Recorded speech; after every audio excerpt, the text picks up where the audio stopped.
పాంచాలిని అవమానించిన వారు ఎవరైనా సరే వారి మస్తకాన్ని ఖండిస్తానని ప్రతిజ్ఞ చేశారు. అర్జున,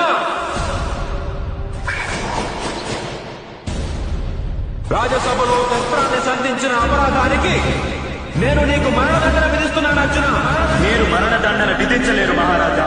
మీ పుత్రవధువు, మీ కులవధువు, మీ వంశానికి లక్ష్మిని అవమానించే వారికి మీరు మరణదండన విధించలేరు మహారాజా.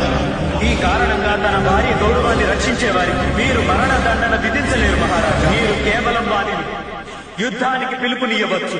అయితే నేను యుద్ధానికి ఈ ఆహ్వానాన్ని స్వీకరిస్తున్నాను.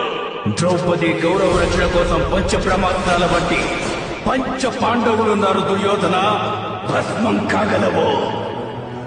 భస్మం. ఆగండి.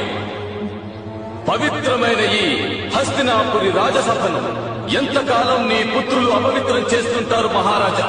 నా పుత్రులా?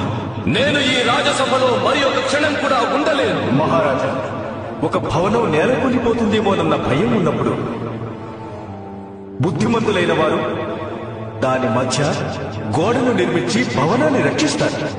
నాకు భయంగా ఉంది మహారాజా. కురు వంశ సంరక్షణ కోసం రాజ్యాన్ని విభజించవలసిన సమయం వచ్చేసి